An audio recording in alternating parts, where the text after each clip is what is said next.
Ma'am, আপনার পার্সেলটা এই যে এখানে সাইন করে দিন। আমার আরও 10টা জায়গায় ডেলিভারি বাকি আছে। সাইন তো করবই, কিন্তু পার্সেলের জন্য নয়, আমাদের নিকা নামায়।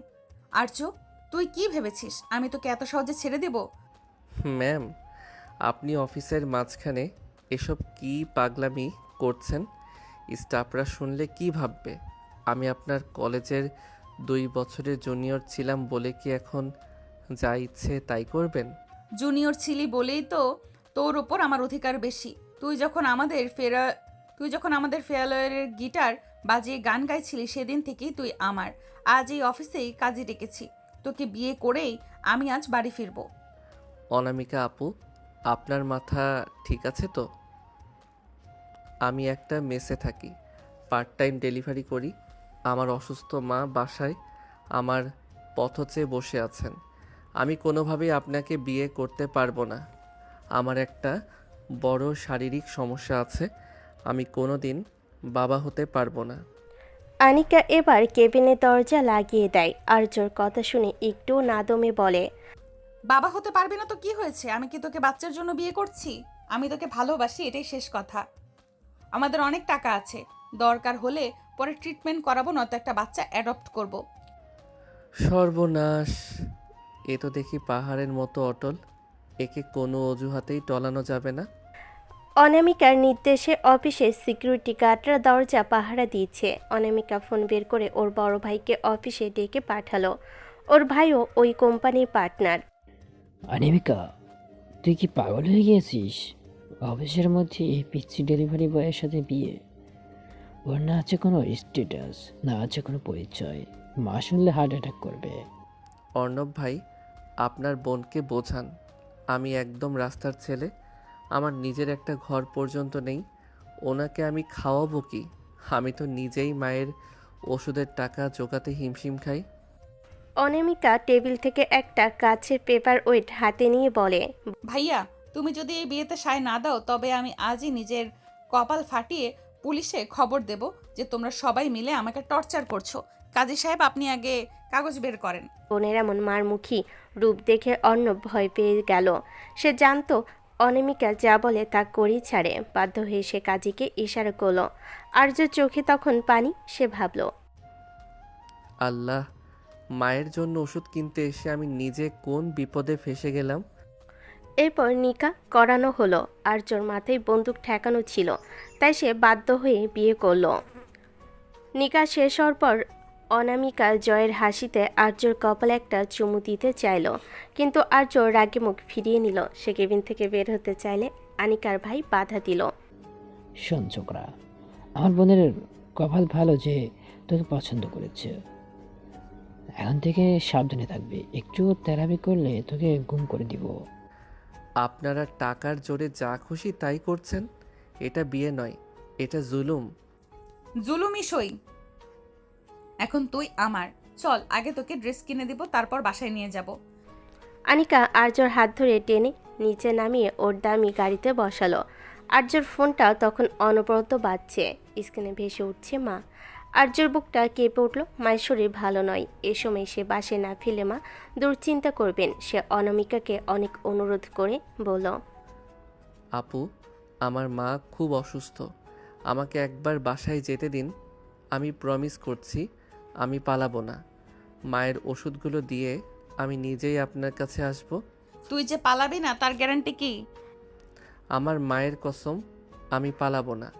আপনি চাইলে আপনার গার্ড আমার সাথে পাঠান।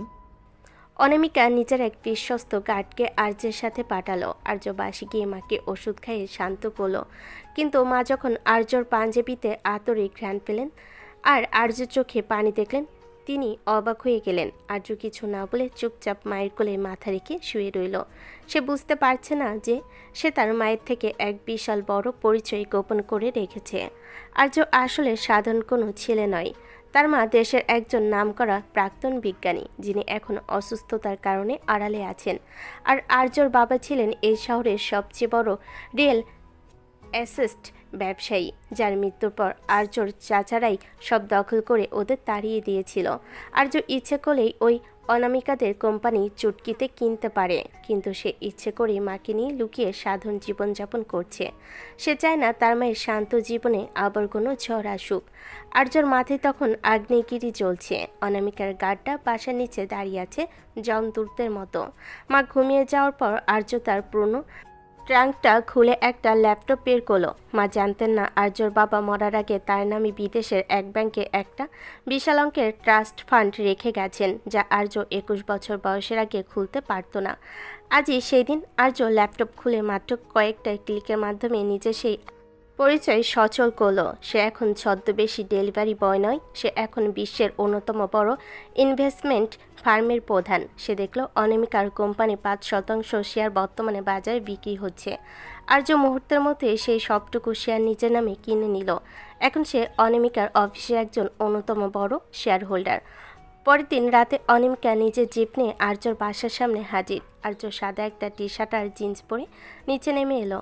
অনামিকা ওকে দেখে ভুরু কুচকে বলল, এই যে ডেলিভারি বয় সাহেব, যে ময়লা জামা পরে আমার বাড়িতে যাবে, লোকে দেখলে ভাবে আমি অফিসের পিয়নকে ধরে নিয়ে এসেছি। এই নে, এই ব্র্যান্ডেড স্যুটটা পরে আয়।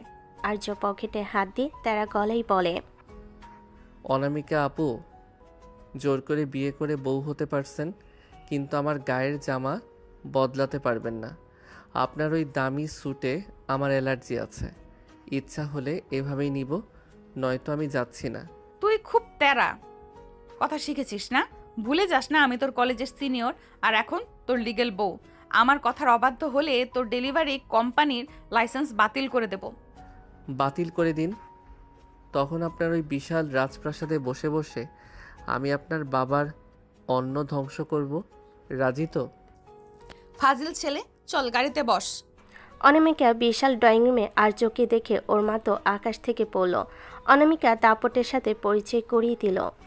মা, এই আর্য আমার কলেজের জুনিয়র, আর এখন আমার হাজবেন্ড। অনামিকার মা কি বলবে বুঝতে পারে না। সে জানে তার মেয়ে কেমন, বুঝতে পারেনি এসব তার মেয়েরই কাজ। আর একমাত্র মেয়ে, তার উপর পাগলি, তাই তার খুশিতে কেউই অখুশি হতে পারে না।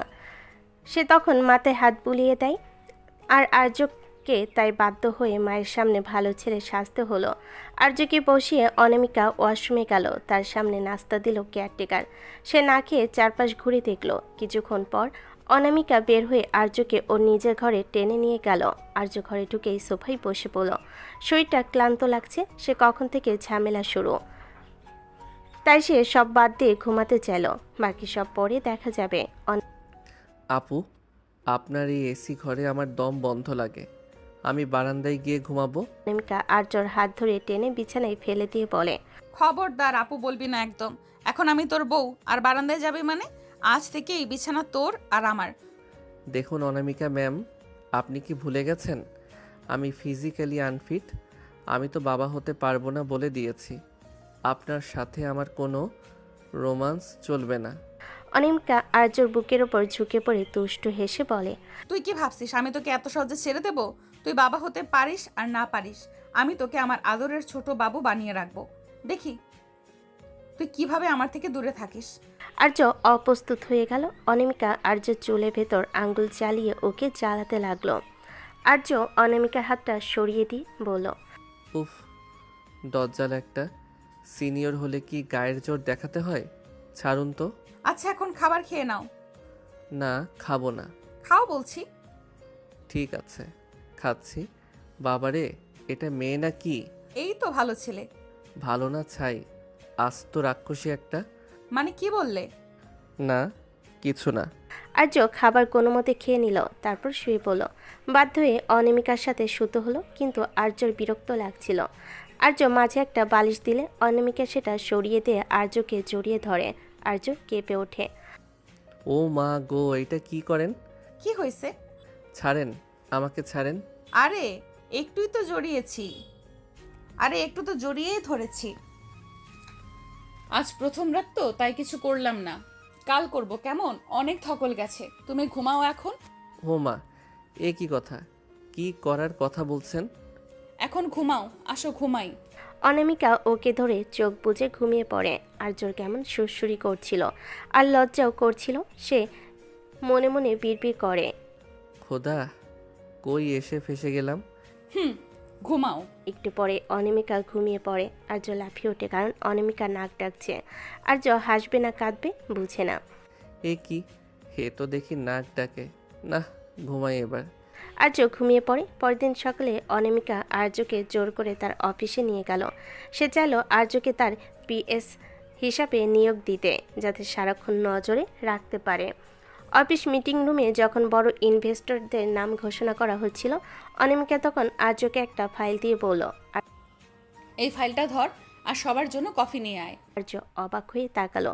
এই মেয়েটার রূপ পরিবর্তন করে ফেললো। কাল রাতে তো তুমি করে কথা বললো, এখন আবার? ঠিক তখন অফিসের জেনারেল ম্যানেজার ঘরে ঢুকে চিৎকার করে বলল, আমাদের কোম্পানির 5% শেয়ার কাল রাতে কেউ একজন কিনে নিয়েছে। তিনি এখন আমাদের বোর্ড অফ মেম্বারের একজন। সবাই অবাক। অনামিকা বলল, ঠিক কে সেই লোক? তখনই আর্য কফির কাপটা টেবিলে ধপাস করে রেখে অনামিকার পাশের চেয়ারে বসে পড়ল। পা তুলে টেবিলের ওপর দিয়ে বলল, সেই লোকটা আমি, অনামিকা ম্যাম, আপনার নতুন শেয়ার হোল্ডার এবং আপনার হাজব্যান্ড। পুরো মিটিং রুম স্তব্ধ। অনামিকার মুখ হা হয়ে গেল। আর্য, তুই তুই এই টাকা কোথায় পেলি? তুই না ডেলিভারি বয়? ডেলিভারি বয় ছিলাম শখ করে, কারণ আমার মা সাধারণ জীবন পছন্দ করেন, কিন্তু আপনি আমাকে দামি স্যুট পরাতে চেয়েছিলেন না। এই নিন, এখন আমি আপনার কোম্পানির সিদ্ধান্ত নেব। আর হ্যাঁ, এখন থেকে আপনি আমাকে স্যার বলে ডাকবেন, কারণ বোর্ডে আমার ভোট ছাড়া আপনার কোনো প্রজেক্ট পাস হবে না। অনামিকা যেন আকাশ থেকে পড়ল। সে কিছুই বুঝতে পারছে না কি থেকে কি হলো, তবে এটাও বুঝতে পারছে যে তার বোঝার বড় ভুল ছিল। সে আর্যকে চিনতে ভুল করেছে। নিজেকে যেন তার বিশ্বাস করতে মন চাইছে। অনামিকা তখনই রেখে সেখান থেকে বের হয়ে যায়। অফিস থেকে ফেরার পথে অনামিকা গাড়িতে একটা কথা বলল না, ওর আগে লাল হয়েছিল। বাসে ঢুকে সে আর্যর গলা চেপে ধরল। আর তুই আমাকে ধোকা দিচ্ছিস আর্য? তুই এত বড়লোক হয়েও কেন নাটক করলি? তুই আর্য গলা ছাড়িয়ে অনামিকাকে দেওয়ালের সাথে চেপে ধরে। আমি নাটক করিনি আপু, আমি শুধু দেখতে চেয়েছিলাম আপনি আমার টাকার প্রেমে পড়েন নাকি আমার ব্যক্তিত্বের। আপনি তো জোর করে বিয়ে করলেন, এখন সামলান এই কোটিপতি জামাইকে। খুব শয়তান হয়ে গেছিস। দাঁড়া, তোকে আজ এমন শাস্তি দেব যে সে আর কিনা ভুলে যাবে। বলে অনামিকা আর্যর কানে একটা থাপ্পড় দিয়ে বকতে বকতে ওয়াশরুমে চলে গেল। আর্য কানে হাত দিয়ে হাসতে হাসতে ভাবল, বউটা যেমন দজ্জাল, তেমনই কিউট, তেমনই পাগল, কিন্তু খেলা তো কেবল শুরু। কিন্তু আর্যর উপর অনামিকার রাগ যেন আরও কয়েকগুণ বেড়ে গেল। কিছুক্ষণ পর আর্য ড্রয়িং রুমে আয়েশ করে বসে ল্যাপটপে কাজ করছে, আর অনামিকা দূর থেকে ওর দিকে অগ্নিদৃষ্টিতে তাকিয়ে আছে। আর্য ল্যাপটপ থেকে চোখ না সরিয়েই বলে, এভাবে তাকিয়ে থাকলে কিন্তু নজর লেগে যাবে অনামিকা ম্যাম। চোখের পলক ফেলুন, নয়তো রাতে স্বপ্ন দেখে ভয় পাবেন। অনামিকা গটগট করে আর্যর সামনে এসে দাঁড়ায়। তো সাহস তো কম না? অফিসের সবার সামনে আমাকে ম্যাম বলে অপমান করিস, আবার ঘরে এসে নবাবে দেখাচ্ছিস। ল্যাপটপ বন্ধ কর বলছি। আমি এখন অফিসের কাজ করছি, আপনার কোম্পানির লস ঠেকাতে আমার এই কাজটা খুব জরুরি, তাই ডিস্টার্ব করবেন না। অনামিকা আর কোনো কথা না বলে আর্যর হাত থেকে ছো মেরে ল্যাপটপটা কেড়ে নিল এবং সোফার অন্য প্রান্তে ছুঁড়ে ফেলে দিল। আর্য অবাক হয়ে তাকালো। আপনি কি পাগল হয়ে গেছেন? ওটা ভেঙে গেলে কয়েক কোটি টাকার ডিল হাতছাড়া হবে। হোক গে কোটি টাকা, হোক গে কয়েক কোটি, তোর ওই ডিলের চেয়ে আমার হাজব্যান্ডের সাথে সময় কাটানো বেশি দামি। এখন ওঠ, ডিনার করবি, চল। আর্য বিরক্ত হয়ে ডাইনিং টেবিলে গিয়ে বসলো। এ মেয়ে ভালো পাগল আছে। আর্য ভেবেছিল জানার পর সে বোধহয় আর আর্যর চেহারা দেখতে চাইবে না, কিন্তু কাহিনী তো হলো উল্টা। সে ডিল বাদ করবে কোটি টাকার, কিন্তু আর্যর সাথে সময় কাটানো মিস করবে না। এমনি অনামিকা নিজের হাতে আর্যকে খাইয়ে দিতে চাইল। আর্য বিরক্ত হলো। দেখুন, আমার হাত আছে, আমি ছোট বাচ্চা নই যে আপনি আমাকে লোকমা তুলে খাওয়াবেন। তুই আমার জুনিয়র ছিলি, এখনো আমার কাছে পিচ্চিই আছিস। মুখ খোল বলছি, নয়তো কানের নিচে একটা দেব। আর্য বাধ্য হয়ে মুখ খুলল। অনামিকা মুচকি হেসে আদর করে আর্যর গাল টিপে দিল। আর্যর মেজাজ তখন তুঙ্গে। সে ভাবল, এই মেয়েটা কি কোনো দিন স্বাভাবিক হবে না? সারাক্ষণ শুধু দাদাগিরি আর প্রেমের পাগলামি। এ তো পুরো উন্মাদ আমার প্রেমে। খাওয়া শেষ করে আর্য রুমে গিয়ে ঘুমানোর প্রস্তুতি নিচ্ছে। সে ভেবেছিল আজ রাতে অন্তত শান্তিতে এক কোণে ঘুমাবে, কিন্তু অনামিকার পরিকল্পনা ছিল অন্যরকম। সে পাতলা একটা সিল্কের নাইটি পরে ঘরে ঢুকলো। আর্যর বুকটা এক মুহূর্তের জন্য ধক করে উঠল। আর্য বিছানায় শুয়ে পাশ ফিরে থাকার চেষ্টা করলো। অনামিকা এসে পেছন থেকে আর্যকে শক্ত করে জড়িয়ে ধরলো। উফ, ছাড়ুন তো, গরম লাগছে। আপনি এভাবে কেন চিপকে থাকছেন? গরম লাগলে এসি বাড়িয়ে দিচ্ছি, কিন্তু আমি তোকে ছাড়ছি না। তুই আজ সারাদিন আমাকে খুব জ্বালিয়েছিস, এখন তার পেনাল্টি দিতে হবে। অনামিকা আর্যর ঘাড়ে আলতো করে কিস করতে লাগলো। আর্য শিহরিত হয়ে উঠল, কিন্তু সে নিজের বিরক্তি বজায় রেখে বলল, দেখুন অনামিকা, আমি আপনাকে বলেছি না যে আমি ফিজিক্যালি আনফিট? আপনি কেন অযথা চেষ্টা করছেন? অনামিকা আর্যকে নিজের দিকে ঘুরিয়ে নিয়ে ওর চোখের দিকে তাকিয়ে থাকে। তুই মিথ্যা বলছিস আর্য। তোর চোখের ভাষায় বলছে তুই আমাকে চাস। তোর ওই সায়েন্টিফিক যুক্তি আর ব্যবসায়িক বুদ্ধি এখন আলমারিতে তুলে রাখ। এখন শুধু তুই আর আমি, আর তাছাড়া তনফিটের গুষ্টি মারে বাপ। আমি ফিটমিট চাই না, তোকে চাই। অনামিকা আর্য ঠোঁটে আঙ্গুল বুলি ওকে পাগল করে তুলতে লাগলো। আর্য নিজেকে নিয়ন্ত্রণ করার চেষ্টা করলো। অনামিকার মাদকতাময় সান্নিধ্যে সে হার মানতে শুরু করলো। অনামিকা জোর করে আর্যর উপর চড়াও হলো। সে আর্যর শার্টের বোতামগুলো একে একে খুলতে শুরু করলো। আপনি খুব অসভ্য হয়ে গেছেন। বউদের একটু অসহ্য হতে হয় আর্য, নয়তো তোর মতো কাঠখোট্টা ছেলেকে বশে আনা সম্ভব না। অনামিকা আর্যর ঠোঁটজোড়া নিজের দখলে নিয়ে নিল। আর্য প্রথমে বাধা দিল, ধীরে ধীরে সেও নিজের অনামিকার গভীরে হারিয়ে যেতে লাগলো। দীর্ঘক্ষণে সেই উত্তপ্ত রোমাঞ্চার শারীরিক ঘনিষ্ঠতায় আর্যর সব রাগ আর বিরক্তি যেন কর্পূরের মতো উড়ে গেল। সে বুঝতে পারল এই দজ্জাল স্নেহর মেয়েটার ভালোবাসার টান উপেক্ষা করা তার পক্ষে অসম্ভব। কিন্তু সে স্বীকার করবে না কখনো সেটা, কারণ তার অনেক কাজ বাকি এখনও। সকালে যখন আর্য ঘুম ভাঙল, সে দেখল অনামিকা ওর বুকের পর মাথা রেখে অঘরে ঘুমোচ্ছে। আর্যর মনে হলো মেয়েটা যখন ঘুমিয়ে থাকে তখন কত শান্ত দেখায়, কিন্তু চোখ খুলে সে একটা আস্ত জ্যান্ত আগ্নেয়গিরি। আর্য অনামিকাকে আলতো করে সরিয়ে দিয়ে উঠতে চাইল, অমনি অনামিকা চোখ খুলে হাতটা আবার টেনে ধরল। কোথায় যাচ্ছিস স্বামী? সকালের চাটা কি আমি বেডেই পাবো? স্বপ্ন দেখা বন্ধ করুন। আমি কোনো চা করতে পারবো না। আমি অফিসে যাচ্ছি, অনেক কাজ আছে। অফিসে তো যাবি, কিন্তু আগে আমাকে একটা কিস দিয়ে যা, নয়তো তোর ল্যাপটপের পাসওয়ার্ড আমি রিসেট করে দেব। আপনি একটা আস্ত ব্ল্যাকমেইলার। এই নিন। আর্য ছটপট অনামিকার গালে একটা কিস করে বাথরুমে ঢুকে গেল। বাইরে থেকে অনামিকার হাসির শব্দ ভেসে এলো। আর্য সবসময় তার মাকে অনামিকার ছায়া থেকে দূরে রাখতে চেয়েছিল। সে জানতো অনামিকা একবার তার মায়ের হদিস পেলে পুরো ব্যাপারটাকে একটা পারিবারিক নাটকে রূপান্তর করবে, তার মাকে নিয়ে ব্ল্যাকমেল শুরু করবে। কিন্তু অনামিকা আর্যর ফোন থেকে চুপি চুপি ওর মায়ের বাসার ঠিকানা বের করে নিয়েছিল। সকালবেলা আর্য অফিসে একটা জরুরি মিটিংয়ে ব্যস্ত। এমন সময় অনামিকা অফিসের কাজ ফেলে সোজা আর্যর বাসায় হাজির। আর্যর মা রাজিয়া বেগম তখন বারান্দায় বসে বই পড়ছিলেন। হুট করে এক সুন্দরী আধুনিক মেয়েকে দরজায় দেখে তিনি অবাক হলেন। অনামিকা পায়ে ধুলো নিয়ে সালাম করে। মা, আমি আর্যদের কলেজের সিনিয়র ছিলাম, এখন আপনার ছোট ছেলের বউ। ও তো লাজুক, আপনাদের কিছু বলেনি, তাই আমি নিজেই চলে এলাম। রাজিয়া বেগম থমকে গেলেন। তার শান্ত ছেলে আর্য কাউকে কিছু না বলে বিয়ে করে ফেলেছে, তাও আবার এমন এক তেজি মেয়েকে। তিনি কি বলবেন ভেবে পেলেন না। অনামিকা তার কথার জাদুতে আর্য মায়ের মন ভরাতে শুরু করলো। সে বাজার থেকে আনা দামি ফল আর নিজের হাতে রান্না করা খাবার দিয়ে পুরো ঘর জমিয়ে তোলো। দুপুরে আর্য বাসে ফিরতে দেখলো দরজার সামনে অনামিকা সে পরিচিত হিল জুতো জোড়া। ওর বুকটা ধক করে উঠল। ভেতরে ঢুকে দেখলো অনামিকা ওর মায়ের সাথে বসে হেসে সে গল্প করছে, এমনকি মায়ের ওষুধ খাইয়ে দেওয়ার দায়িত্ব সে নিজের কাঁধে তুলে নিয়েছে। আর্য রক্ত মাথায় চড়ে গেল। সে চিৎকার করে বলে উঠল, অনামিকা, আপনি এখানে কি করছেন?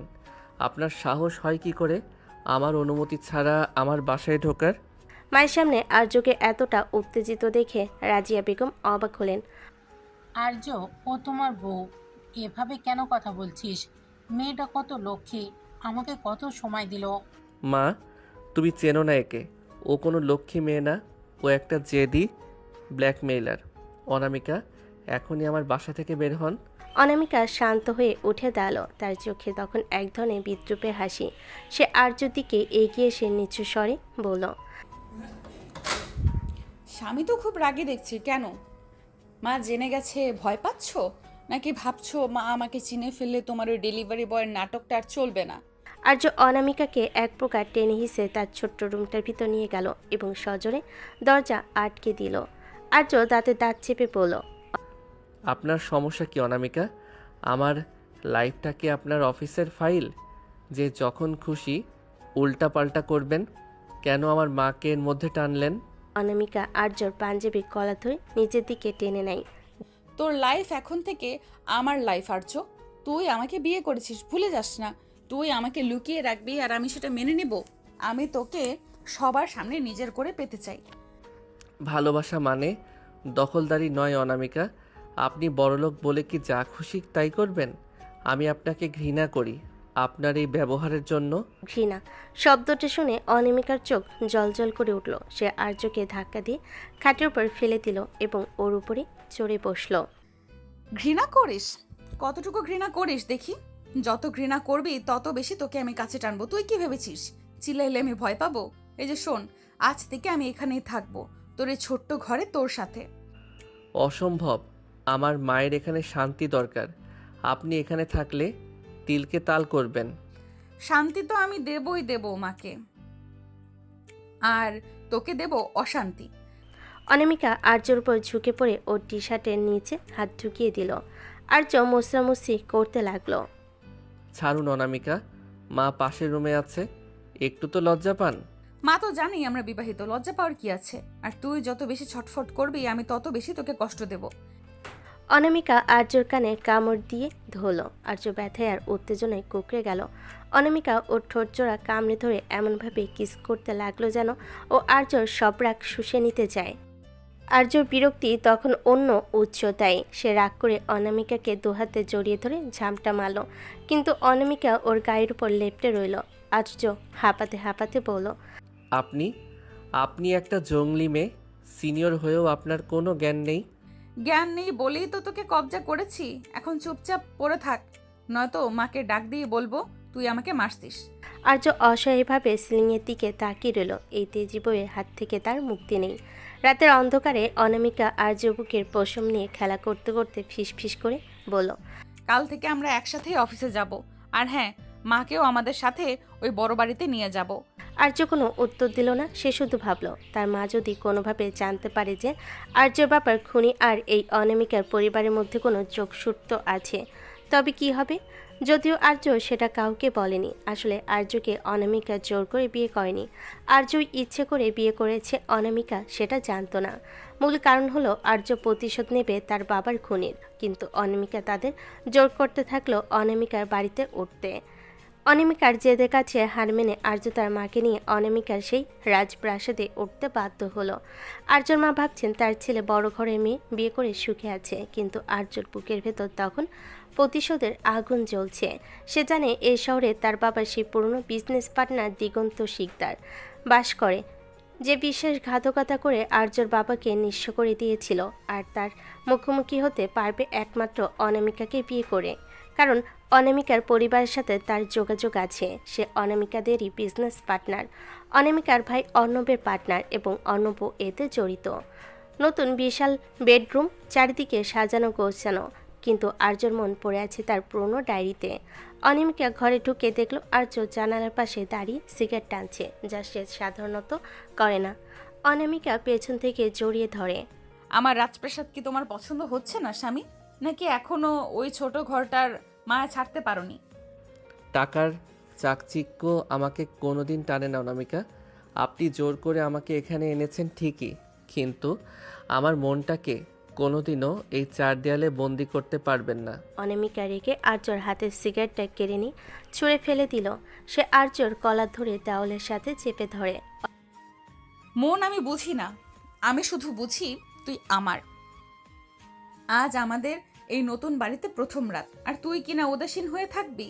আমি কি তোর কাছে এতটাই ফেলনা অনামিকা আর্য শার্টের বোতামগুলো ছিঁড়ে ফেলল। তার চোখে তখন নেশা আর অধিকার বোধের আগুন। সে আর্য বুকের উপর নখ দিয়ে আঁচড় কাটতে কাটতে বলল, আজ রাতে আমি তোকে এক মুহূর্তের জন্য শান্তিতে থাকতে দিব না। তুই যত দূরে যেতে চাইবি আমি তোকে ততটাই পিষে ফেলবো। আর্যর বিরক্তি তখন চরমে, কিন্তু অনামিকার শরীরের উষ্ণতা আর সেই তীব্র ঘ্রাণ তাকে দিশেহারা করে দিচ্ছিল। অনামিকা আর্য ঠোঁটজোড়া নিজের দখলে নিয়ে নিল। আর্য রাগ তখন কামনেই রূপ নিল। সে অনামিকাকে পাজকোলা করে বিছানায় আশ্রে ফেল। সিনিয়র আপু হওয়ার অনেক শখ আপনার, তাই না? আজ বুঝবেন সিনিয়র হওয়ার জ্বালা কত। সেই রাতে অনামিকার সব দাপট আর্যর পুরুষত্বের কাছে মিলান হয়ে গেল। আর্য অনামিকাকে খাটে ফেলে পাগলের মতো আদর করতে লাগলো। অনামিকা ঘুণাক্ষেরও বুঝতে পারেনি আর্য হঠাৎ এমন রূপ নেবে। শিশুকে চিৎকার করতে থাকলো। দীর্ঘক্ষণে সেই উত্তপ্ত আর উন্মত্তাল মিলনে অনামিকা বারবার আর্য নাম ধরে আর্তনাদ করছিল। আর্য যেন তার সব ঘৃণা আর ক্ষোভ এই মিলনের মাধ্যমে উগরে দিচ্ছিল। কিছুক্ষণের পর দুজনে ক্লান্ত হয়ে সরে গেল।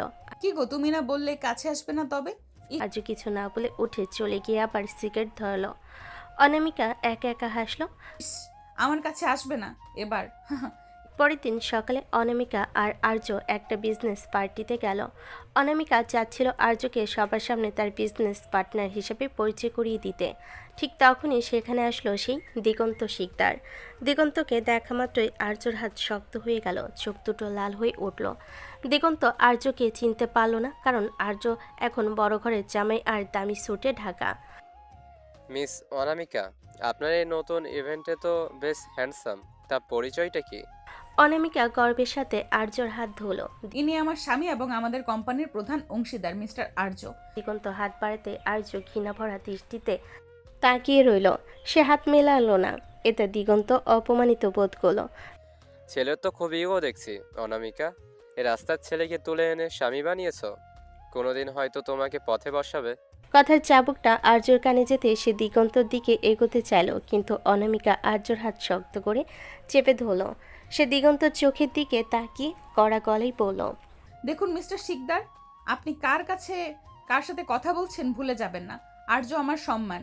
ও যদি রাস্তার ছেলেও হয় তবে সেই রাস্তার মালিক হওয়ার ক্ষমতাও আমি রাখি। আর হ্যাঁ, ওর দিকে আর একবার আঙুল তুললে আপনার পুরো বিজনেস আমি গুড়িয়ে দিব।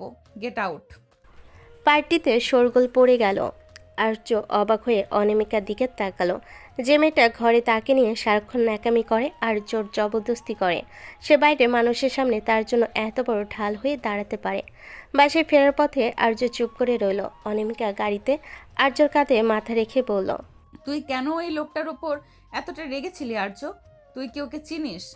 না, চিনি না, শুধু ওর কথা বলার ভঙ্গিটা আমার ভালো লাগেনি।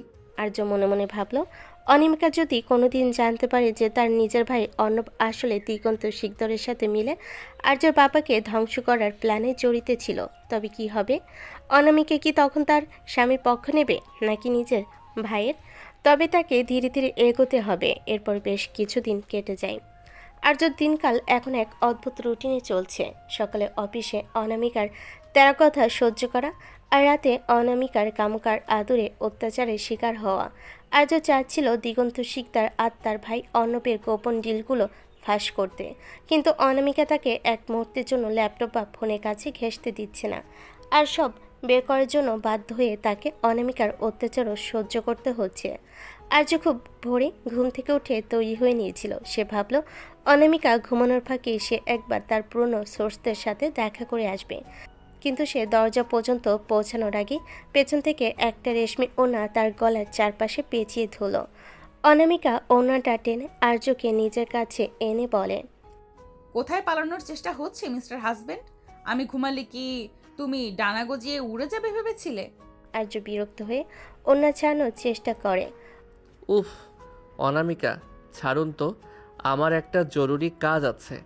আপনি এভাবে সারাক্ষণ পাহারা দেবেন না তো। অনামিকা আর্যর কানে মুখ নিয়ে ফিসফিস করে, আজ অফিসের ছুটি, আর আজ তোমার কোনো কাজ নেই। আজ সারা দিন তুমি শুধু আমার পার্সোনাল অ্যাসিস্ট্যান্ট হয়ে থাকবে। চলো আগে আমাকে শাওয়ার নিতে হেল্প করবে। আপনি কি পাগল হয়ে গেছেন? আপনি বড় হয়েছেন, নিজের কাজ নিজে করতে পারেন না? আমি বাথরুমে যাব না। যাবে না মানে?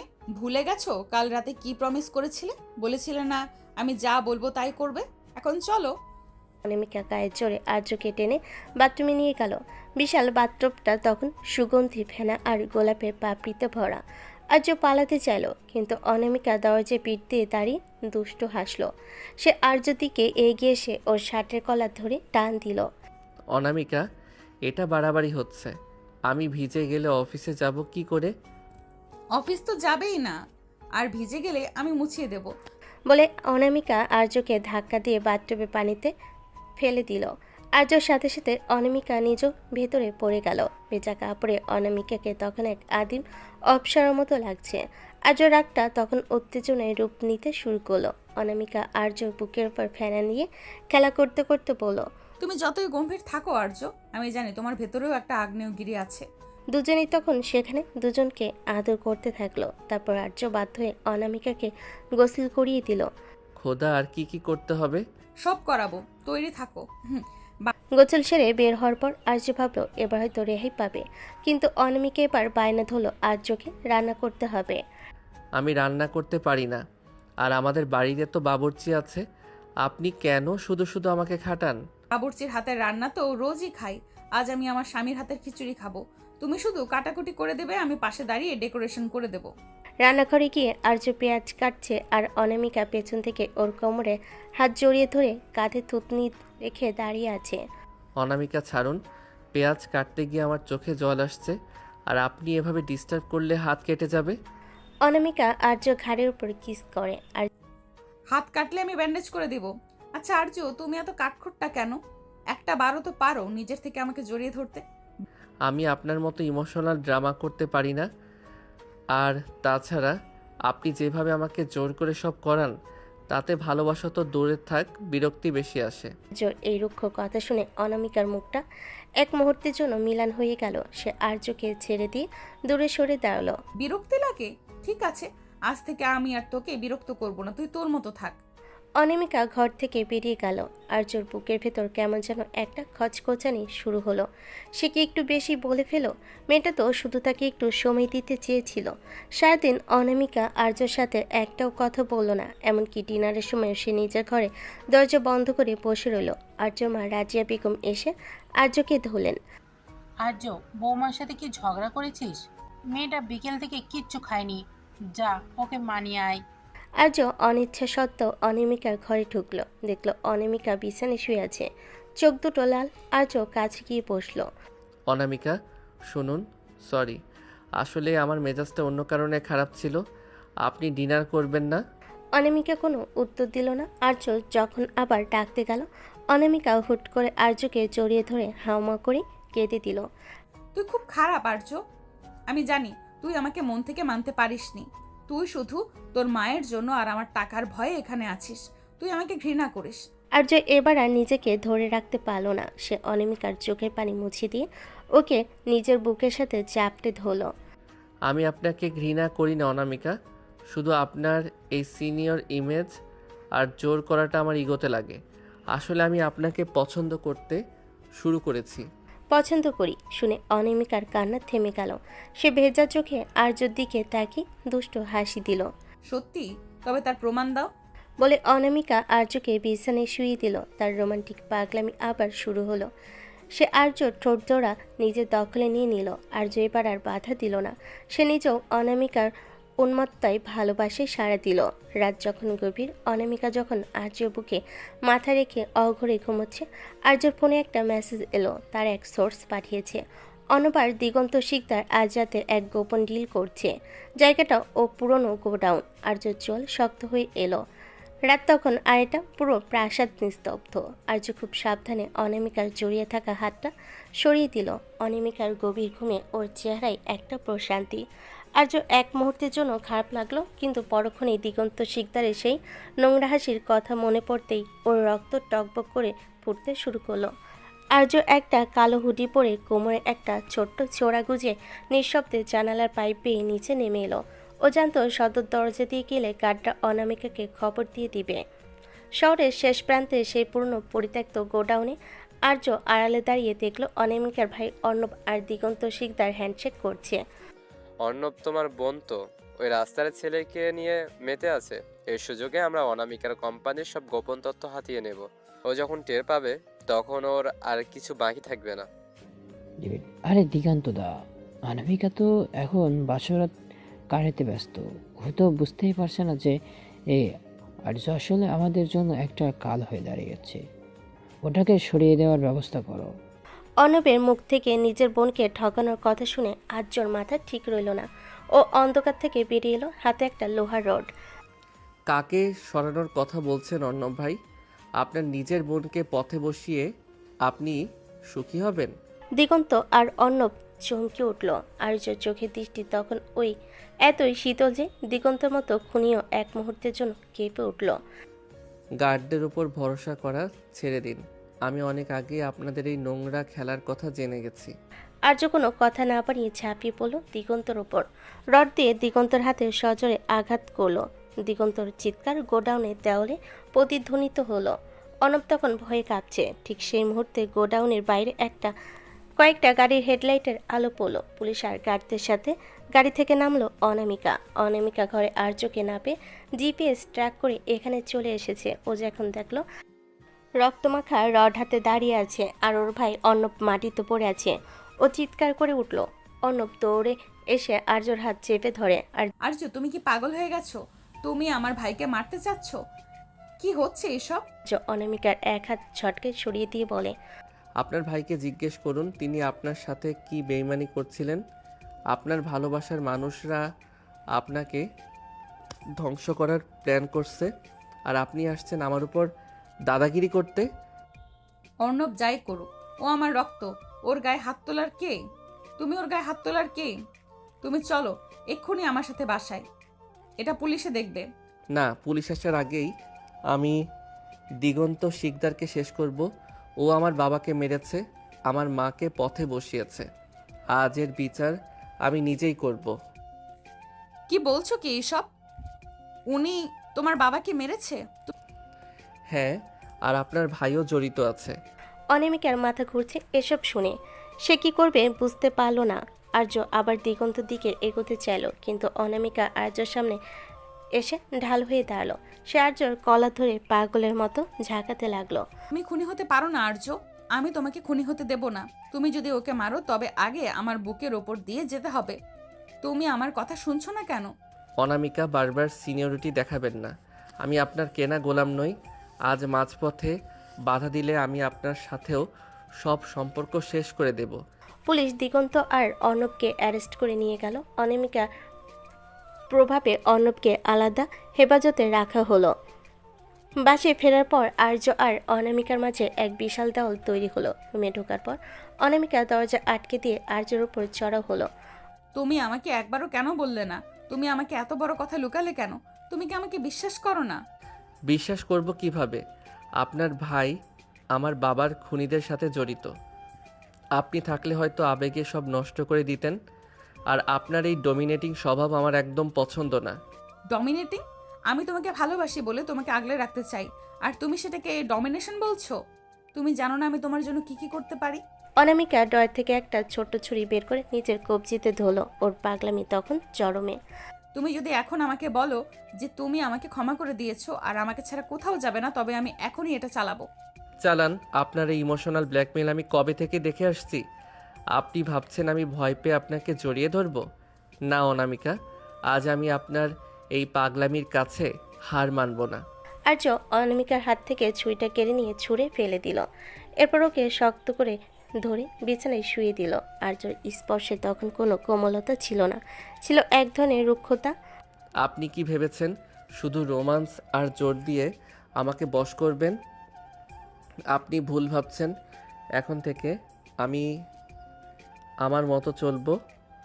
আপনি আমার উপর কোনো হুকুম চালাতে পারবেন না। অনামিকা কান্নায় ভেঙে পড়ল। সে আর্যর হাত জড়িয়ে ধরে মিনতি করতে লাগলো। আর্য, প্লিজ এমন কঠিন হয়েও না। আমি মরে যাব তোমাকে ছাড়া। আমি অর্ণবকে ত্যায্য করব, সব করব, শুধু তুমি আমাকে ছেড়ে যেও না। আর্য কোনো উত্তর দিল না। সে অনামিকাকে জড়িয়ে ধরল ঠিকই, কিন্তু ওর চোখে দৃষ্টি ছিল স্থির আর শীতল। সে বুঝতে পারছে এই লড়াইটা কেবল শুরু হলো। অনামিকা তাকে ভালোবাসে, কিন্তু এই ভালোবাসা যখন শৃঙ্খল হয়ে দাঁড়ায় তখন আর্য সেটা ভাঙতে দ্বিধাবোধ করবে না। সকাল হওয়ার আগে আর্য দেখলো অনামিকা ওর বুকে মুখ লুকিয়ে ফুপিয়ে কাঁদছে। আর্যর একটু মায়া লাগলো, কিন্তু নিজেকে শক্ত রাখলো। ও জানে অর্ণবকে জেল থেকে বের করার জন্য অনামিকা নিশ্চয়ই কোনো চাল চালবে, আর আর্য সেটা হতে দেবে না। সকালবেলা আর্য তৈরি হয়ে নিজের ল্যাপটপ নিয়ে বের হতে যাবে, তখনই রুমের ভেতর থেকে একটা বিকট শব্দ হলো। আর্য দৌড়ে রুমে ঢুকে দেখলো অনামিকা মেঝেতে পড়ে আছে, ওর কপালে আর মুখটা যন্ত্রণায় কুঁচকে আছে। অনামিকা, কি হয়েছে আপনার? পড়ে গেলেন কিভাবে? উফ আর্য, আমার মাথাটা প্রচণ্ড চক্কর দিচ্ছে। মনে হচ্ছে পৃথিবীটা লাটিমের মতো ঘুরছে। উফ, আমি মনে হয় আর বাঁচবো না। মাথা ঘুরলে মেঝেতে কেন? বিছানায় শুতে পারেন না? দাঁড়ান, আমি ডাক্তার ডাকছি। না, কোনো ডাক্তার না। ডাক্তার দেখলে আমার প্রেশার আরও বেড়ে যায়। তুমি শুধু পাশে বসো। মাগো, আমার হার্ট মনে হয় বন্ধ হয়ে যাচ্ছে। আর্য দীর্ঘশ্বাস ফেলে অনামিকাকে পা জকলা করে বিছানায় শুয়ে দিল। ও বুঝতে পারছে এটা অনামিকার কোনো নতুন ড্রামা, কিন্তু মায়ের কথা ভেবে ঝুঁকি নিতে পারছে না। অনামিকা শুয়ে শুয়ে মিটমিট করে হাসছে। আর্য পাশে বসে কপালে জলপট্টি দিতে শুরু করলো। আর্য, আমার খুব শীত করছে। এসিটা বন্ধ করে আমাকে একটু জড়িয়ে ধরবে? ডাক্তাররা বলে হিউম্যান টাচ নাকি সব রোগের ওষুধ। ডাক্তাররা বলে নাকি আপনি বলছেন? এসি বন্ধ করলে আমি ঘেমে ভূত হয়ে যাব। চুপচাপ শুয়ে থাকুন। খুব নিষ্ঠুর তুমি। বউ মরো অবস্থায় আর তুমি এসির চিন্তা করছো?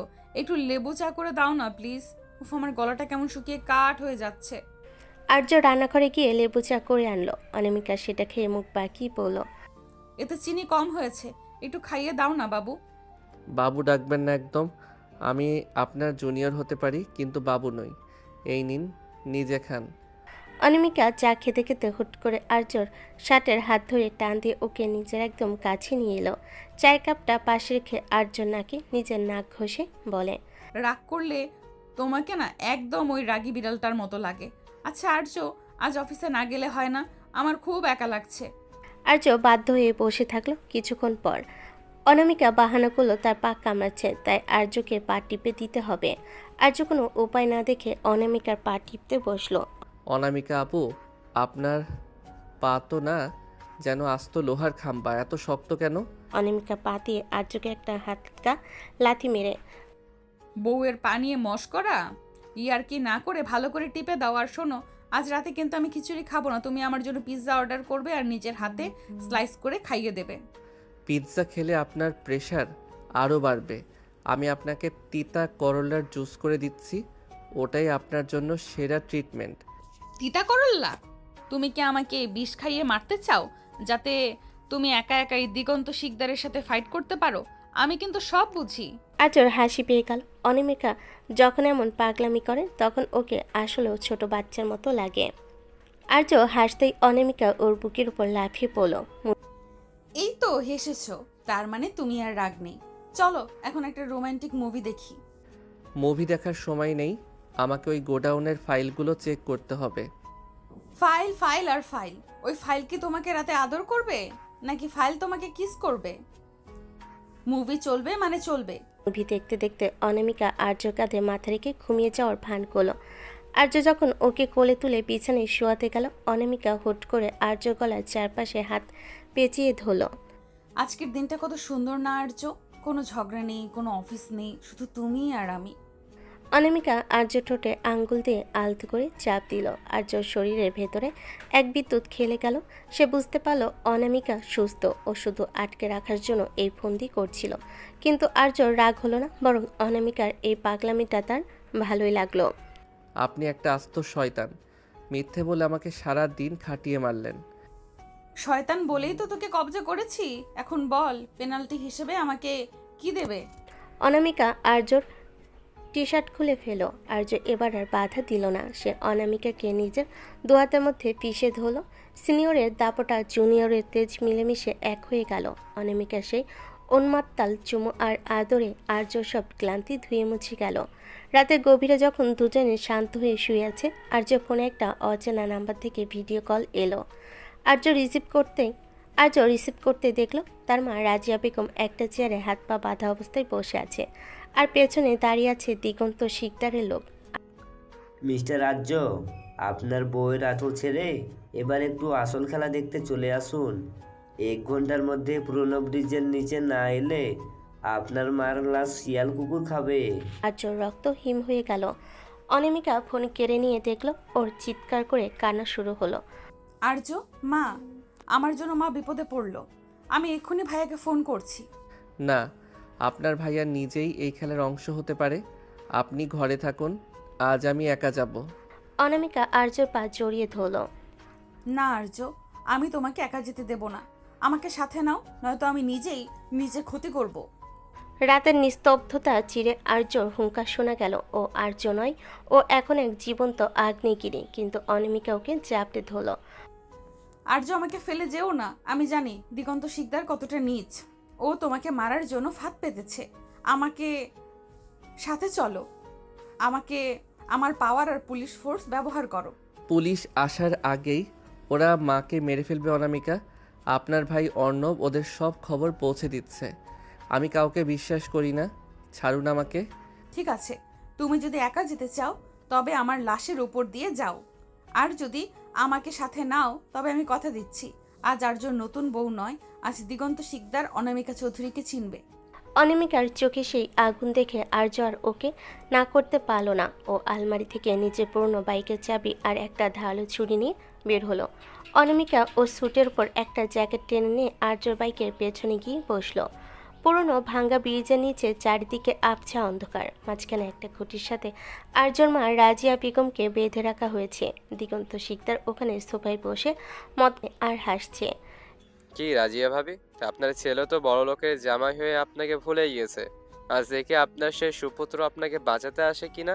ঠিক তখনই বাইকের গগন বিদারী শব্দে পুরো এলাকা কেঁপে উঠল। আর্য বাইক থেকে নেমেই পাগলের মতো দৌড়ে আসতে চাইল, কিন্তু চারপাশ থেকে 4-5 জন গুন্ডা ওকে ঘিরে ধরল। দিগন্ত, হিম্মত থাকলে আমার সাথে লড়াই কর। আমার মার গায়ে হাত দিলে তোকে আমি জ্যান্ত কবর দেব। আরে বাহ বাহ, ডেলিভারি বয় তো তেজ অনেক। অর্ণব দেখ তোর জামাইবাবু কি বলছে। অন্ধকার থেকে অর্ণব বেরিয়ে এলো, ওর হাতে একটা পিস্তল। অনামিকা এটা দেখে নিজের জায়গায় থমকে গেল। ও ভাবতেও পারেনি ওর নিজের ভাই এতটা নিচে নামবে। অনামিকা অর্ণবের সামনে গিয়ে বলল, অর্ণব, তুই নিজের মার মতো মানুষটার সাথে এটা করেছিস? আমি তোকে নিজের হাতে শেষ করব। অর্ণব তখন অনামিকার দিকে পিস্তল তাক করলো।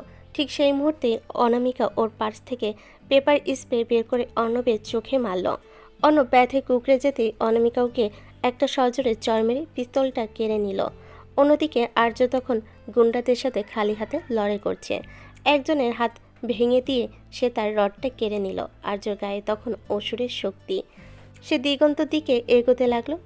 তোর শেষ সময় চলে এসেছে দিগন্ত। দিগন্ত ভয় পেয়ে পালানোর চেষ্টা করলো, আর অনামিকা পিস্তল দিয়ে দিগন্তর পাশে গুলি করলো। এক পাও নড়বে না দিগন্ত শিকদার। আজ থেকে এই চৌধুরী সাম্রাজ্যের শত্রু মানে আমার শত্রু। তুই আমার স্বামীকে জ্বালিয়েছিস, এখন তার মাসুল দে। আর্য দৌড়ে গিয়ে মায়ের বাঁধন খুলে দিল।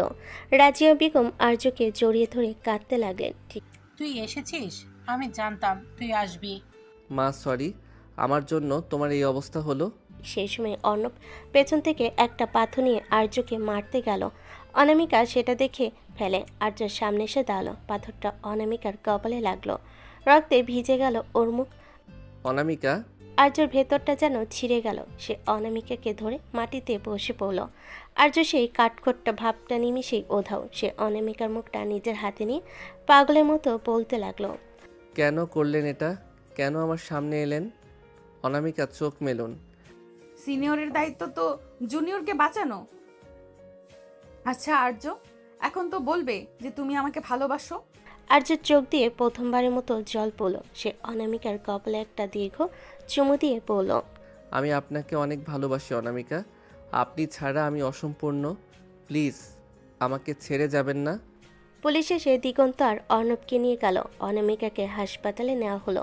ওর কপালে 3টা সেলাই পড়েছে, ব্যান্ডেজ মাথায় নিয়ে সে যখন কেবিনে শুয়ে আছে, আর্য পাশে বসে আপেল কাটছে। আর্য, আমার ব্যান্ডেজটা কি খুব বাজে লাগছে? আমি কি আর সুন্দরী নেই? আপনি একটা আস্ত পাগল। মাথার উপর পাহাড় ভেঙে পড়লেও আপনার রূপচর্চার চিন্তা গেল না। কেন যাবে না? এখন তো তুমি আমাকে ভালোবাসো বলে স্বীকার করেছো। এখন আমাকে সুন্দরী হতে হবে না। এখন থেকে আমি তোমাকে দিয়ে পা টিপে নেব, রান্না করাবো, আর সারা দিন আমাকে কিস করতে হবে। হ্যাঁ, সব করব। এমনকি আপনার ওই সিনিয়র তকমাটাও আমি মেনে নিলাম। মেনে নিলে? তবে এক্ষুনি একটা ডেমো দাও। নার্স আসার আগে আমাকে একটা আদর করো তো। আর্য লজ্জে লাল হয়ে গেল। সে জানালার দিকে তাকিয়ে বলল, মা বাইরে দাঁড়িয়ে আছে অনামিকা। মা তো আমার দিকেই। মা চায় তার ছেলে একটু রোমান্টিক হোক। আসো না গো। আর্য অনিচ্ছা সত্ত্বেও নিচু হয়ে অনামিকার ঠোঁটে আলতো করে ঠোঁটে ছোঁয়া দিল। অনামিকা খিলখিল করে হেসে উঠল আর আর্য গাল টিপে দিল। আর্য আর অনামিকার এই যুদ্ধ তো শেষ হলো, কিন্তু অর্ণবের এই বিশ্বাসঘাতকতা কি অনামিকা ক্ষমা করতে পারবে? এভাবেই কেটে গেল কিছুদিন। সকালবেলা আর্য অফিসে কিছু ফাইল নিয়ে বসেছিল। দিগন্ত শিকদার জেলে যাওয়ার ওর প্রজেক্টগুলো এখন আর্যর হাতে। ঠিক তখনই অনামিকা রুমে ঢুকলো। পরনে একটা হালকা গোলাপি রঙের শাড়ি, চুলে ব্যান্ডেজটা এখনও আছে, কিন্তু তাতে ওর রূপ যেন আরও খুলেছে। অনামিকার হাতে দুটো বিমানের টিকিট। আর্য ফাইল থেকে চোখ না সরিয়ে বলে, টিকিট দিয়ে কি হবে? আমাদের তো এখন অনেক কাজ বাকি। অনামিকা আর্য ল্যাপটা সজোরে বন্ধ করে দিল। কাজ আমি বুঝি না। আমি জীবন বাঁচি রেখে আমার স্বামীকে বাঁচালাম, আর তুমি আমাকে একটা ট্রিপেও নিয়ে যাবে না? আমরা কাল বান্দরবন যাচ্ছি। বান্দরবান? এই ব্যান্ডেজ নিয়ে পাহাড়ে চড়বেন? আপনার কি বুদ্ধি শুদ্ধি একদম লোপ পেয়েছে?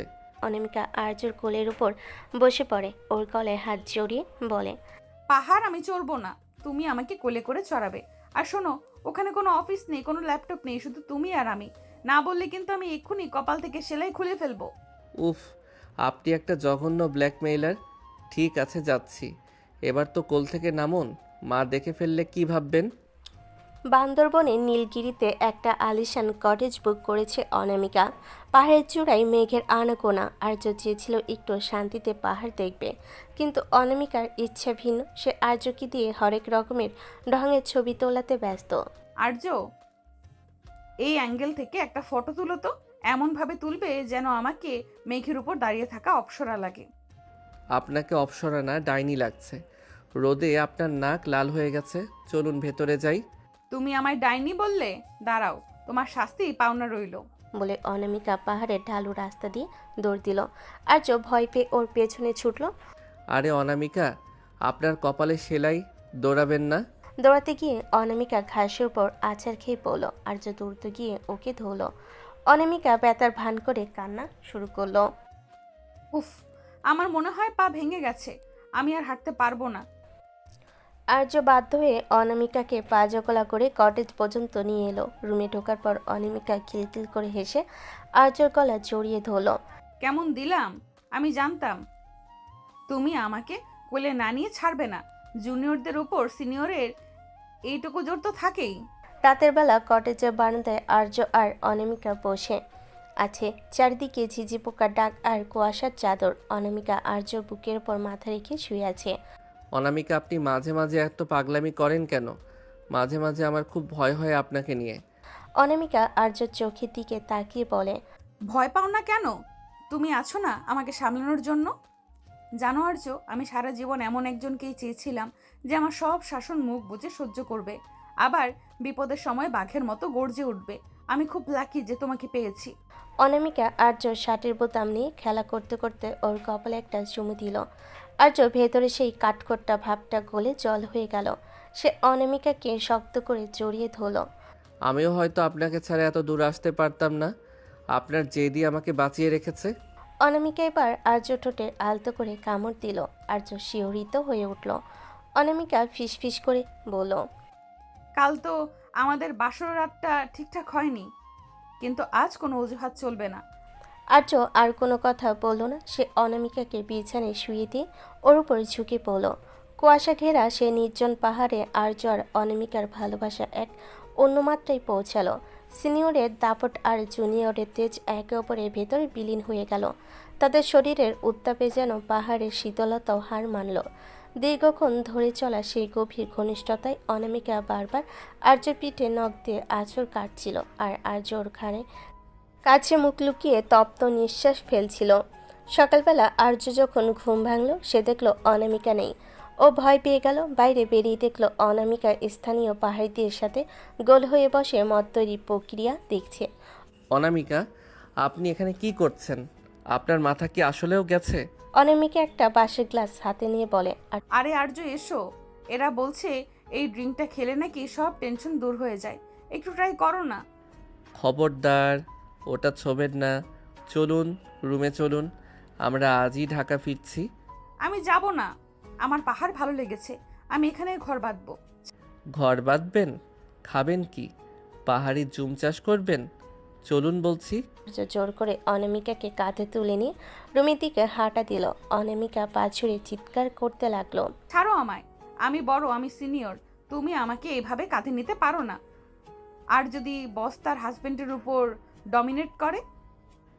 সিনিয়রের মেয়াদ শেষ, এখন থেকে সব আমার হুকুমে চলবে। ঢাকায় ফেরার পর আর্য আর অনামিকা যখন একসাথে অফিসে ঢুকলো সবাই অবাক। আর্য এখন অনামিকার অফিসের শুধু স্বামী নয়, সে এখন বোর্ড অফ ডিরেক্টরসের চেয়ারম্যান। অনামিকা নিজের কেবিনে বসে ফাইল দেখছিল। আর্য ঢুকে ওর চেয়ারটা ঘুরিয়ে দিল। ম্যাডাম, আজ থেকে অফিসে একটা নতুন নিয়ম চালু হয়েছে। কোনো বস তার স্টাফের ওপর ডমিনেট করতে পারবে না। আর যদি বস তার হাজবেন্ডের উপর ডমিনেট করে? তবে হাজব্যান্ড তাকে এই কেবিনেই লক করে রোম্যান্স করবে। অনামিকা হেসে আর্য টাই ধরে টেনে ওর কাছে টেনে নিল। ঠিক তখনই অর্ণবের ফোন এলো জেলখানা থেকে। অনামিকার মুখটা শক্ত হয়ে গেল। আর্য ফোন কেটে দিল। ওদের চ্যাপ্টার ক্লোজ অনামিকা, এখন শুধু আমরা আর আমাদের ভবিষ্যৎ। অনামিকা আর্যকে জড়িয়ে ধরে টুকরে কেঁদে উঠল। আর্যকে সান্ত্বনা দিয়ে নিজের বুকে আগলে রাখলো। সে জানলো এই তেজি সিনিয়র মেয়েটা আসলে ভেতরে ভেতরে খুব নরম, যাকে আগলে রাখার দায়িত্ব এখন শুধুই আর্যর। সকালবেলা আর্য আয়নার সামনে দাঁড়িয়ে টাই বাঁধছিল। আয়নায় দেখলো অনামিকা দরজায় হেলান দিয়ে দাঁড়িয়ে দুষ্টু হাসছে। ওর হাতে আর্য ফোনের চার্জার। চার্জারটা দিন অনামিকা, অফিসে দেরি হয়ে যাচ্ছে। আজ একটা বড় ফরেন ক্লায়েন্টের সাথে মিটিং আছে। অনামিকার চার্জের তারটা আঙ্গুলে প্যাঁচাতে প্যাঁচাতে আর্যর কাছে এসে বলে, মিটিং তো দুপুর 1টায়, এখন মাত্র 10টা বাজে। এত তাড়াতাড়ি অফিসে গিয়ে কার সাথে ফ্লার্ট করার প্ল্যান করছো শুনি? তোমার এই নতুন সেক্রেটারি মেয়েটার সাথে? হ্যাঁ, সেক্রেটারি মেয়েটা আপনার নিজের অ্যাপয়েন্ট করা, আর আমি ওখানে কাজ করতে যাই, প্রেম করতে নয়। চার্জার দিন। দেব, যদি তুমি আমার একটা শর্ত মানো। আজ অফিসে তুমি আমার কেবিনে বসে কাজ করবে, আমি সিসিটিভিতে সারাক্ষণ তোমাকে দেখতে চাই। আপনি কি পাগল? অফিসের লোক হাসাহাসি করবে, আমি আপনার আঁচল ধরার স্বামী হয়ে থাকতে পারবো না। দিন বলছি। আর্য চার্জারটা কেড়ে নিতে গেল, কিন্তু অনামিকা চট করে চার্জারটা নিজের নাইটির ভেতর লুকিয়ে ফেলল। আর্য থমকে গেল। অনামিকা ভ্রু নাচিয়ে বলল, নাও, হিম্মত থাকলে বের করে নাও। আর্য রাগে আর লজ্জায় লাল হয়ে গেল। সে জানে অনামিকার সাথে তর্কে জেতা অসম্ভব। সে কোনো কথা না বলে ঘর থেকে বেরিয়ে যেতে চাইল। অনামিকা পেছন থেকে জড়িয়ে ধরে খিলখিল করে হেসে উঠল। আরে রাগ করো কেন? তুমি রাগলে তো তোমাকে আরো কিউট লাগে। আচ্ছা যাও, এই নাও তোমার চার্জার, কিন্তু লাঞ্চে আমি যা পাঠাবো তাই খেতে হবে, কোনো বাইরের খাবার চলবে না। দুপুরবেলা আর্য যখন ক্লায়েন্টদের সাথে খুব সিরিয়াস আলোচনা করছে, ঠিক তখনই অফিসের পিয়ন একটা বিশাল বড় টিফিন ক্যারিয়ার নিয়ে ঢুকলো। সাথে একটা চিরকুট। আর্য চিরকুট খুলে দেখলো তাতে বড় বড় অক্ষরে লেখা, সবটুকু খাবে বাবু, না খেলে রাতে ঘরে ঢুকতে দেব না। ইতি তোমার কিউট বস। ক্লায়েন্টরা আর্যর দিকে তাকিয়ে মুচকি হাসছে। আর্যর ইচ্ছে করছিল মাটির নিচে ঢুকে যেতে। সে কোনো মতে মিটিং শেষ করে অনামিকার কেবিনে ঢুকলো। অনামিকা, এসব কি? অফিসের পিয়নের সামনে আপনি ওসব চিরকুট লেখেন কেন? আমার মান সম্মান বলে কিছু রাখলেন না? অনামিকা চেয়ারে পা তুলে বসে আপেল খেতে খেতে বলে, সম্মান দিয়ে কি হবে, পেট ভরাটাই আসল। আর শোনো, আজ রাত্রে আমাদের বাড়িতে একটা ছোট্ট পার্টি আছে। আমি একটা থিম ড্রেস চুজ করেছি, আমরা দুজনে ম্যাচিং করে পরবো। আমি কোনো থিম ড্রেস পরবো না, আমি সিম্পল শার্ট প্যান্ট পরবো। অনামিকা দাঁড়িয়ে আর্যর টাই ধরে টেনে নিজের মুখের কাছে এনে বলে, তুমি কি ভুলে গেছো আমি তোমার সিনিয়র? সিনিয়রের হুকুম অমান্য করার শাস্তি জানো তো? সারা রাত বারান্দায় দাঁড়িয়ে থাকতে হবে। রাতের পার্টিতে অনামিকা আর্যকে জোর করে একটা রাজকীয় মেরুন কালারের শেরওয়ানি পরালো আর নিজে পরলো একই রঙের ভারী কাজের লেহেঙ্গা। পার্টিতে সবাই ওদের জুটির প্রশংসা করছে, কিন্তু অনামিকার নজর সারাক্ষণ আর্যর দিকে। আর্য কোনো মেয়ের সাথে কথা বলে অনামিকা সেখানে গিয়ে হাজির হয়। পার্টির এক কোণে আর্যর এক পুরনো বান্ধবী রিয়ার সাথে দেখা হলো। রিয়া আর্যর হাত ধরে কথা বলছিল। দূর থেকে অনামিকার চোখ দিয়ে যেন সেই আগুন বের হতে লাগলো। সে সোজা সেখানে গিয়ে আর্যর হাত নিজের হাতের ভেতর পুরে নিল। হাই রিয়া। আর্যর কথা বলা শেষ হলে ওকে একটু আমাদের কাছে দেবে? আসলে ওর বউ হিসাবে আমার ডিমান্ড একটু বেশি, তো তাই ওকে এক মুহূর্ত চোখের আড়াল করতে পারি না। রিয়া অপ্রস্তুত হয়ে চলে গেল। আর্যর আগে গজগজ করতে করতে বলল, আপনি খুব বেশি করছেন অনামিকা, ও আমার জাস্ট ফ্রেন্ড ছিল। ফ্রেন্ডের হাত ধরার দরকার কি? হাত ধরার জন্য তো আমি আছি। চলো ডান্স ফ্লোরে চলো। আর্যকে একরকম টেনে হিঁচড়ে ডান্স ফ্লোরে নিয়ে গেল অনামিকা। রোমান্টিক মিউজিকের তালে অনামিকা আর্য বুকের উপর লেপ্টে রইল। আর্যর রাগটা ধীরে ধীরে কমতে লাগলো। অনামিকার গায়ে সেই চেনা সুগন্ধ আর চোখের মায়ে আর্য আবার হার মানল। পার্টি শেষ হওয়ার পর অনামিকা আর্যকে নিয়ে রুমে ঢুকলো। আর্য খুব ক্লান্ত ছিল। সে সোফায় বসতে চাইল, কিন্তু অনামিকা দরজা লক করে দিয়ে চাবিটা ডয়ারে ফেলে দিল। আজ তুমি অনেক মেয়েদের সাথে হেসে হেসে কথা বলেছ, তার শাস্তি তো পাওনা রইল। শাস্তি মানে? আমি তো কোনো অপরাধ করিনি। অপরাধ করেছো, আমার অনুমতি ছাড়া অন্য মেয়ের দিকে তাকিয়েছো। এখন পেনাল্টি হিসেবে তোমাকে আমাকে খুশি করতে হবে। অনামিকা আর্যর শেরওয়ানির বোতামগুলো এক একে খুলতে শুরু করলো। আর্যর হার্টবিট বেড়ে গেল। সে অনামিকাকে জড়িয়ে ধরল। আপনি আসলেও একটা জাদুকরী মেয়ে, সারাদিন জ্বালান, আবার রাতেই সব রাগ জল করে দেন। অনামিকা আর্যর কানে কামড় দিয়ে বলে, সিনিয়র বলে কথা, বাগে আনার টেকনিক তো জানতেই হবে। সে রাতে অনামিকার রোমান্টিক পাগলামি সব সীমা ছাড়িয়ে গেল। আর্যর শরীরের প্রতিটি কোষে অনামিকা নিজের অধিকারের ছাপ এঁকে দিল। দীর্ঘক্ষণ ধরে চলা সেই গভীর ঘনিষ্ঠতায় আর্য সব বিরক্তি আর ক্লান্তি ধুয়ে মুছে গেল। সে বুঝতে পারল অনামিকা যতই পাগলামি করুক, এই পাগলামিটাই আর্যর জীবনের সব থেকে বড় প্রাপ্তি। রাত ৩টে। আর্য যখন গভীর ঘুমে, অনামিকা তখন আর্যর ল্যাপটপটা খুলে বসেছে। সে আর্যর ফেসবুক আর হোয়াটসঅ্যাপ চেক করছে। হঠাৎ একটা মেসেজ দেখে অনামিকার ভুরু কুঁচকে গেল। মেসেজটা আর্যর মায়ের এক পুরনো বান্ধবীর ছেলের কাছ থেকে এসেছে। তাতে লেখা, আর্য, তোমার বাবার সেই হারানো হুইলটা আমি খুঁজে পেয়েছি। কাল বিকালে ক্যাফেতে দেখা করো। অনামিকা ল্যাপটপ বন্ধ করে আর্যর ঘুমন্ত মুখের দিকে তাকালো।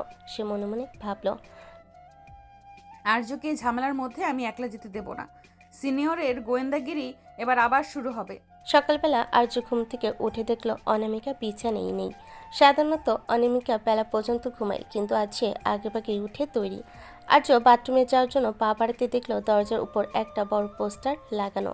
আজকের দিনে স্বামীর জন্য 5টি নিয়ম। 1. ব্রেকফাস্টে নিজের হাতে আমাকে খাইয়ে দিতে হবে। 2. আমার জন্য নীল রঙের একটা শাড়ি পছন্দ করে দিতে হবে। সারাদিন অন্তত 10 বার আমাকে আই লাভ ইউ বলতে হবে। 4.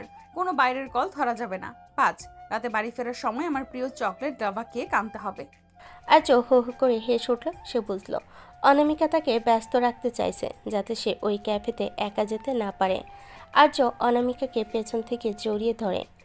আপনার এই নিয়মগুলো তো বেশ কঠিন অনামিকা আপু, বিশেষ করে ওই চকলেট কেকের বিষয়টা। অনামিকা ঘুরে আর্য নাকে নিজের নাক ঘষে। কঠিন না হলে সিনিয়রের শাসন হবে কি করে? আর শোনো, আজ বিকেলে আমার সাথে একটু শপিংয়ে যেতে হবে, কোনো বাহানা চলবে না। আর্য মনে মনে ভাবল, বিকেলে তো আমার ওই ক্যাফেতে যাওয়ার কথা। অনামিকা নিশ্চয়ই কিছু টের পেয়েছে। রাজি হওয়ার ভান করে অনামিকাকে আদর করে ব্রেকফাস্ট টেবিলে নিয়ে এলো। ব্রেকফাস্টে অনামিকা আর্যকে দিয়ে ডিম পোজ আর স্যান্ডউইচ বানিয়ে নিল। আর্য যখন লোকমা তুলে অনামিকার মুখে দিচ্ছিল, অনামিকা দুষ্টামি করে আর্যর আঙ্গুলে কামড় দিল। আহ, আপনি কি মানুষ না রাক্ষসী? আঙুলটাই তো খেয়ে নিতেন। রাক্ষসী তো, তোমার মতো মিষ্টি জামাই পেলে যে কেউ কামড়ে দেবে। আচ্ছা আর্য, তুমি কি আজ বিকেলে কোথাও যাবে? আর্য একটু থতমত খেয়ে যায়। না তো, কেন? আপনি তো শপিংয়ের কথা বললেনই। মিথ্যে বলা শিখেছো আমার কাছে? দাঁড়াও বাছা, মজা দেখাচ্ছি। বিকাল 4টে আর্য কোনো মতে অনামিকাকে একটা পার্লারে বসিয়ে রেখে চলল সেই ক্যাফেতে। সে জানতো না অনামিকা পার্লারের পেছনে দরজা দিয়ে বেরিয়ে অলরেডি একটা বোরকা পরে ক্যাফেতে হাজির। আর্য ক্যাফেতে বসে তার বাবার বন্ধুর ছেলে আকাশের জন্য অপেক্ষা করছে। আকাশ আসতেই একটা খাম বের করে আর্যর হাতে দিল। আর্য, এই উইলে তোমার বাবার সম্পত্তির সব হিসাব আছে, এমনকি তোমার সেই হারানো পৈতৃক ভিটার দলিলও এর ভিতরে। ঠিক সেই সময় পাশের টেবিল থেকে এক বোরকা পরা মহিলা হুট করে উঠে এসে আর্যর কান ধরল। আর্য তো আকাশ থেকে বলল, অনামিকা বোরকার নিকাব সরিয়ে দেয়। ধরা খেয়ে গেছেন মিস্টার হাজবেন্ড? আমাকে পার্লারে বসিয়ে এখানে লুকিয়ে অন্য পুরুষের সাথে গোপন বৈঠক? আমার পারমিশন ছাড়া দলিল নিচ্ছ কেন? অনামিকা, আপনি এখানে এই বেশে? আপনি কি আমাকে স্পাই করছেন? ভাবি তো বেশ স্মার্ট আর্য, তোকে তো এক মুহূর্তের জন্য ছাড়ছে না। আপনি চুপ করুন। আর আর্য, চলো বাসায়। সিনিয়রের চোখ ফাঁকি দেওয়ার অত সহজ না। বাসায় ফেরার পর আর্য আর অনামিকার সাথে একচোট ঝগড়া হলো। আর্য মেজাজ খারাপ হলো। অনামিকা তাকে বিশ্বাস করেনি। আপনি আমার পার্সোনাল স্পেসে কেন ঢুকছেন অনামিকা? আমার বাবার উইলের ব্যাপার আমি হ্যান্ডেল করতে পারি। আমি শুধু তোমাকে প্রোটেক্ট করতে চেয়েছিলাম আর্য। অর্ণবার দিগন্ত শিকদার এখনো তলে তলে কলকাঠি নাড়ছে। আমি তোমাকে একলা ছাড়তে ভয় পাই। অনামিকার কান্না দেখে আর্যর রাগ পানি হয়ে গেল। সে অনামিকাকে কাছে টেনে নিল। অনামিকা আর্যর বুকের বোতাম খুলতে খুলতে বলল, শাস্তি হিসেবে আজ তোমাকে নীল শাড়িটা আমাকে পরিয়ে দিতে হবে। আর উইলের ফাইলটা আমি কাল চেক করব। আর্য হেসে দিল। সে আলমারি থেকে নীল শাড়ি বের করে অনামিকাকে পরিয়ে দিতে শুরু করলো। শাড়ি পরানোর ওসিলায় আর্য অনামিকার উন্মুক্ত কোমরে হাত রাখতে অনামিকা শিউরে উঠল। শাড়ি পরানো তো অনেক কঠিন কাজ, এর জন্য তো একটা বড় পুরস্কার পাওয়া উচিত। পুরস্কার তো পাবেই, তবে আগে কুচিগুলো ঠিক করো। আর্য অনামিকাকে নিজের কাছে টেনে নিয়ে নিবিড়ভাবে কিস করতে লাগলো। নীল শাড়িতে অনামিকাকে তখন নীলপরির মতো লাগছিল। সেই রাতে উইলের রহস্য ছাপিয়ে জয় হলো ওদের ভালোবাসার। আর্য বুঝতে পারলো অনামিকা যতই পাগলামি করুক, ওর এই গোয়েন্দাগিরির পেছনে আছে আর্যকে হারানোর ভয়ে। পরদিন সকালে আর্য আর অনামিকা মিলে উইলটা খুলো। সেখানে লেখা ছিল, আমার সম্পত্তির অর্ধেক আর্যর আর বাকি অর্ধেক সেই মেয়ের যে আর্যকে তার সব বিপদে আগলে রাখবে এবং যাকে আর্য মন থেকে ভালোবাসবে। অনামিকা উইলটা পরে হাসতে হাসতে বিছানায় গড়াগড়ি খেতে লাগলো। দেখেছো, তোমার বাবাও জানতেন আমি আসব। এখন তো আমি অফিসিয়ালি তোমার অর্ধেক সম্পত্তির মালকিন। এখন থেকে তোমার সব টাকা আমার। টাকা তো আপনারই ছিল অনামিকা ম্যাম, আপনি তো জোর করে আমাকেই কিনে নিয়েছেন। কিনে নিয়েছি মানে? আমি তো তোমাকে লিজে নিয়েছি সারা জীবনের জন্য। এখন চলো ওই পৈতৃক ভিটা দেখতে যাব। ওখানে গিয়ে আমরা আবার নতুন করে বাসর করব। সকালবেলা আর্য তৈরি হয়ে জিপ গাড়িতে উঠতে যাবে। ঠিক তখনই অনামিকা রাজকীয় এক সাজে বারান্দায় এসে দাঁড়ালো। পরনে লাল পাড়, সাদা শাড়ি, কপালে বড় লাল টিপ আর হাতে একগুচ্ছ কাছের চুড়ি। ওকে দেখে মনে হচ্ছে 80 দশকের কোনো বনেদি বাড়ির বউ। অনামিকা, আমরা কোনো শুটিংয়ে যাচ্ছি না, আমরা একটা পুরনো ভাঙা বাড়ি উদ্ধার করতে যাচ্ছি। এই ভারী শাড়ি পরে আপনি ওখানে হাঁটবেন কি করে? অনামিকা নিচে নেমে এসে আর্যর হাত ধরে, হাঁটবো না তো তুমি আমায় কোলে তুলে নেবে। আর শোনো, ওই বাড়ির আসল মালিকের বউ আমি, তাই এন্ট্রিটা হতে হবে একদম রাজকীয়। চলো। আর্য দীর্ঘশ্বাস ফেলে গাড়ি স্টার্ট দিল। অনামিকা গাড়িতে সারা রাস্তা আর্যকে এটা সেটা খাইয়ে দিচ্ছে আর গান গাইছে। আর্যর বিরক্তি লাগলো অনামিকার ওই উচ্ছল হাসি দেখে। সে আর কিছুই বলতে পারল না। পুরান ঢাকার সেই সংকীর্ণ গলির ভেতরে গাড়িটা, চারিদিকে লতাপাতা আর শ্যাওলা জমে আছে। গেটের সামনে আসতেই দেখা গেল দুজন লাঠিয়াল গাড়িটা পাহারা দিচ্ছে। ওরা দিগন্ত শিকদারের পুরনো লোক। এই যে বাবু, কার বাড়ি ঢুকে পড়েছেন? এটা এখন শেখদার সাহেবের সম্পত্তি, যান নিয়ে পালান। আর্যর রক্ত মাথায় চড়ে গেল। সে কিছু বলার আগেই অনামিকা গাড়ির হর্ন বাজাতে বাজাতে নিচে নামলো। এই যে 2 পয়সার গুন্ডারা, তোদের শিকদার সাহেব এখন জেলের ঘানি টানছে। এই নে আদালতের নোটিশ আর উইলের কপি। আর যদি এক পা এগিয়েছিস তবে তোদের হাড়গোড় ভেঙে এই ড্রেনে ফেলে দেব। অনামিকার এমন তেজি রূপ দেখে লাঠিয়ালটা থমকে গেল। আর্য লাঠিয়ালদের কলা ধরে একপাশে সরিয়ে দিয়ে গেটের তালা ভেঙে ভেতরে ঢুকলো। অনামিকা পেছনে পেছনে এসে বলল, বাড়িটা তো বেশ বড় আর্য, কিন্তু চারদিকে যা ধুলো, আমার তো সর্দি হয়ে যাবে। আমি বলেছিলাম না আপনাকে আসতে হবে না, এখন দাঁড়িয়ে থাকুন, আমি ভেতরটা চেক করে আসছি। কাভি নেহি, আমি তোমাকে একলা ছাড়ছি না। বাড়ির ভেতরে ঢুকে আর্য সোজা তার বাবার লাইব্রেরি ঘরে গেল। পুরনো আস্তরণ সরাতে এক গোপন লকার দেখতে পেল। আর্য পাসওয়ার্ড দেওয়ার চেষ্টা করছে কিন্তু খুলছে না। অনামিকা আর্যর কাঁধে থুতনি রেখে বলে, পাসওয়ার্ড কি তোমার জন্ম তারিখ নাকি তোমার মার? সব ট্রাই করেছি, হচ্ছে না। আমার বিয়ের তারিখটা দিয়ে দেখো তো। তোমার বাবা হয়তো জানতে নেই পাসওয়ার্ডটা শুধু তোমার বউই খুলতে পারবে। আর্য হেসে অনামিকার কথা মতো ওদের বিয়ের তারিখ প্রেস করলো। টুম করে শব্দ হয়ে লকারটা খুলে গেল। আর্য আর অনামিকা দুজনে স্তম্ভিত। ভেতরে এক গাদা সোনার গহনা আর একটা ডায়েরিতে লেখা আছে দিগন্ত শিকদার কীভাবে আর্যর বাবার খাবারে বিষ মিশিয়েছিল এবং অর্ণব কীভাবে সেই ডিলটা সাকসেসফুল করেছিল। আর্য ডায়েরিটা বুকে চেপে ধরে। পেয়েছি, আজ আমার বাবার খুনের সব প্রমাণ আমার হাতে। দিগন্ত আর অর্ণব এবার আর রক্ষা পাবে না। অনামিকা আর্যর হাত শক্ত করে ধরল। ওর চোখেও জল। আমি সাথে আছি আর্য, সব সময়। হঠাৎ অনামিকার মুড চেঞ্জ হয়ে গেল। সে আর্যর দিকে তাকিয়ে বলল, আচ্ছা আর্য, এই লাইব্রেরিটা বেশ রোমান্টিক না? চারদিকে পুরনো বইয়ের ঘ্রাণ আর আবছা আলো। একটা কিস করো না। অনামিকা, আমরা এখানে খুনের প্রমাণ খুঁজছি আর আপনার মাথায় কিস ঘুরছে। খুনের প্রমাণ তো পেয়ে গেছো, এখন একটু বউয়ের খেয়াল রাখো।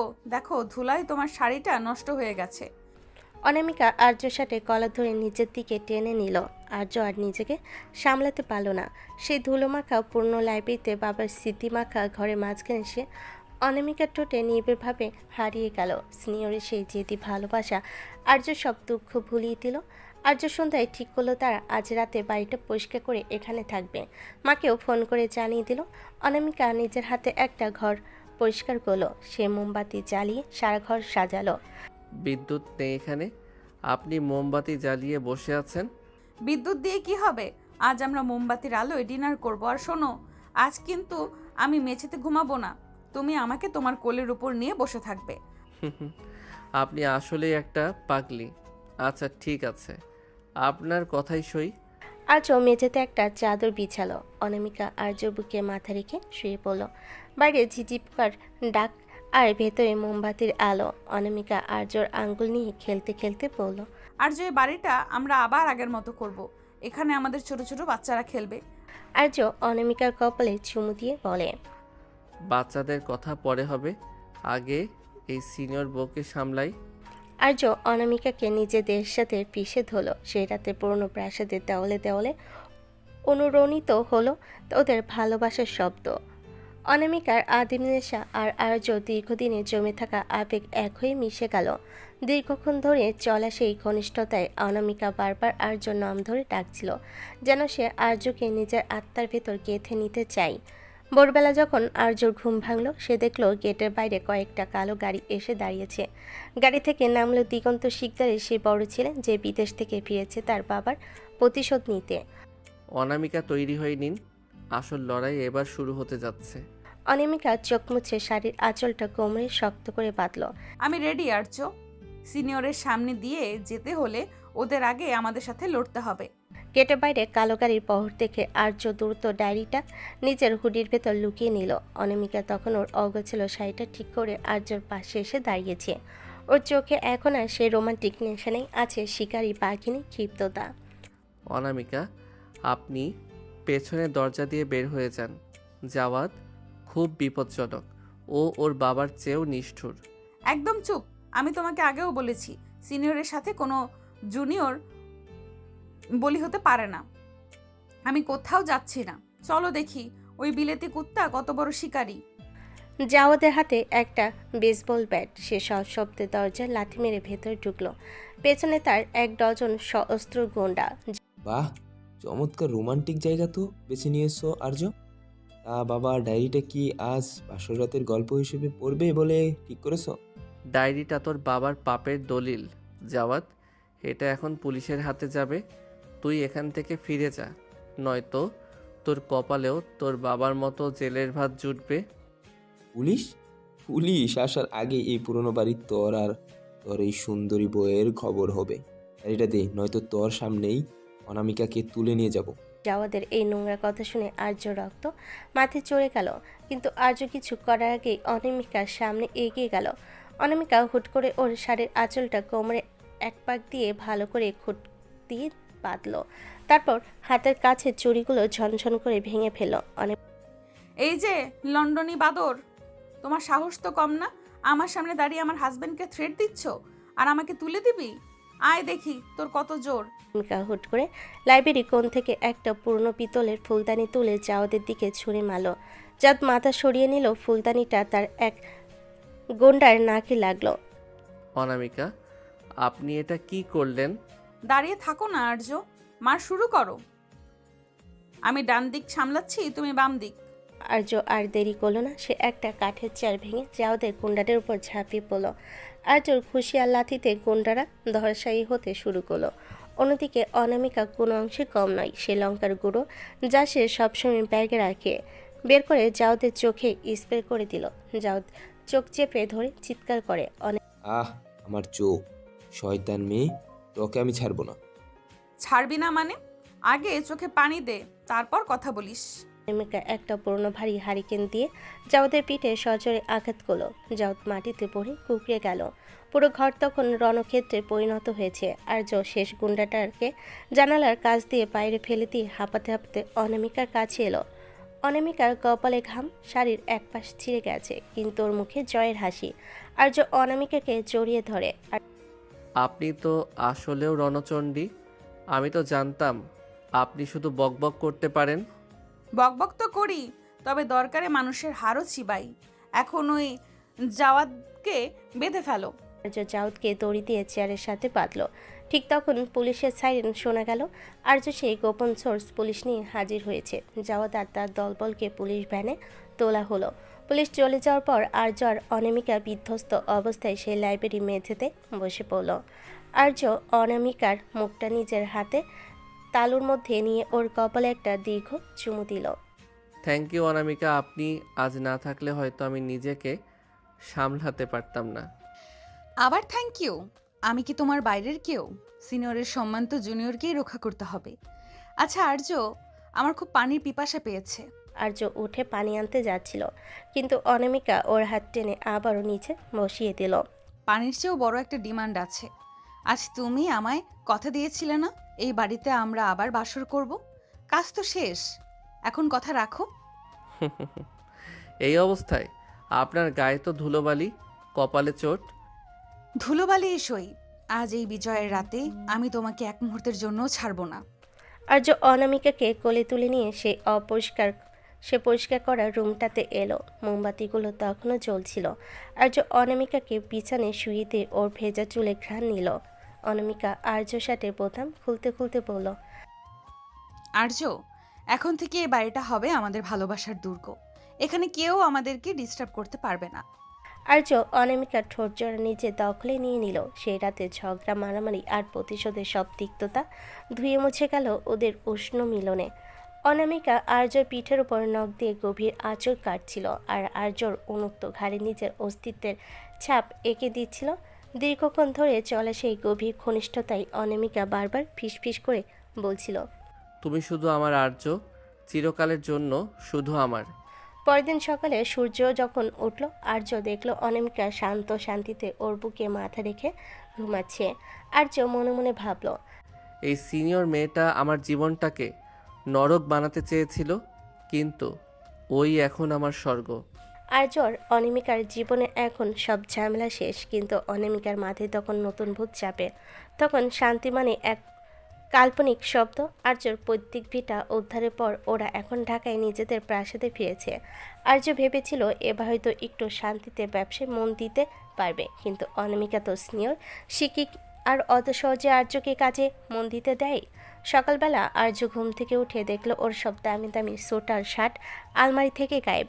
সেখানে রাখা আছে অদ্ভুত সব ঢিলেঢালা সুতির পাঞ্জাবি আর পায়জামা। অনামিকা, আমার স্যুটগুলো কোথায়? আজ জাপানিজ ক্লায়েন্টদের সাথে আমার মিটিং। আপনি কি পাগল হয়ে গেছেন? অনামিকা হাতে একটা করলার জুসের গ্লাস নিয়ে রুমে ঢুকে। পাগল হব কেন? আমি রিসার্চ করে দেখেছি টাই স্যুট পরলে মানুষের মেজাজ খিটখিটে থাকে। আজ থেকে তুমি এই পাঞ্জাবি পরে অফিসে যাবে। আর হ্যাঁ, সকালের নাস্তায় পরোটা কাবাব ক্যান্সেল। এই যে তোমার অমৃত তিতা করলার জুস। করলার জুস? আমি এটা কোনোদিন খাবো না। আপনি নিজে খেয়ে দেখুন ওটা কতটা বিষাক্ত। সিনিয়রের হুকুম। আজ থেকে তোমার হেলথ আমি কন্ট্রোল করব। তুমি দিন দিন খুব ফর্সা আর কিউট হয়ে যাচ্ছ। বাইরের মেয়েরা নজর দেয়। তিতা খেলে গায়ের রং একটু চাপা হবে, তখন আমার টেনশন কমবে। হে আল্লাহ, নজর লাগার ভয়ে কেউ স্বামীকে তিতা খাওয়ায়? অনামিকা, আপনি দিন দিন মেন্টাল হয়ে যাচ্ছেন। দুপুরবেলা অনামিকা হুট করে অফিসে হাজির। আর্যর কেবিনে দেখলো আর্যর সেক্রেটারির জন্য ওর জন্য কফি নিয়ে এসেছে। অনামিকা চিল্লানি শুরু করলো। এই যে মিস, কফি নিয়ে আসছো কেন? জানো না আর্যর ক্যাফেন নিষেধ?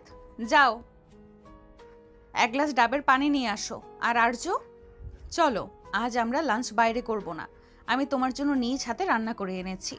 আর্য ভয়ে ঢোক গেল, কারণ অনামিকা জীবনে কোনোদিন ডিম ভাজিও ঠিকমতো করেনি। টিফিন ক্যারিয়ার খুলতে দেখা গেল গোটা গোটা আস্ত আলু আর কাঁচামরিচ দিয়ে একটা তরকারি, যা দেখতে অনেকটা মহাপোলাওয়ের মতো। অনামিকা, এটা কি? আলুগুলো তো সেদ্ধই হয়নি। অনামিকা চামচ দিয়ে আর্যর মুখে জোর করে ঢুকিয়ে দিল। কাঁচা সবজিতে ভিটামিন বেশি, চিবিয়ে খাও, তোমার হাড় শক্ত হবে। আর্য কোনো মতে গিলল আর মনে মনে ভাবল, দিগন্ত শিকদারের মায়ের চেয়েও এই রান্না অনেক বেশি যন্ত্রণাদায়ক। রাতে আর্য খুব ক্লান্ত হয়ে ল্যাপটপে কাজ করছিল। অনামিকা এসেও হুট করে ল্যাপটপটা কেড়ে নিয়ে খাটের তলে ছুঁড়ে দিল। আরে, আমার জরুরি প্রেজেন্টেশন ছিল ওটা। কোনো প্রেজেন্টেশন চলবে না, আজ আমাদের মুভি নাইট। আমরা হিমশৈল মুভিটা দেখব। ওটা তো একটা স্যাড মুভি, আপনি তো সারাক্ষণ কাঁদবেন। কাঁদলে তুমি আমায় মুছিয়ে দেবে। আর শোনো, মুভি দেখার সময় তুমি আমাকে পিঠে চড়িয়ে সারা ঘর ঘুরবে। আপনি কি ছোট বাচ্চা? আমি ঘোড়া হব কেন? জুনিয়র হিসেবে সিনিয়রের মনোরঞ্জন করা তোমার দায়িত্ব না? ওঠো বলছি। অগত্যা আর্য অনামিকাকে পিঠে নিয়ে সারা ঘর ঘুরল।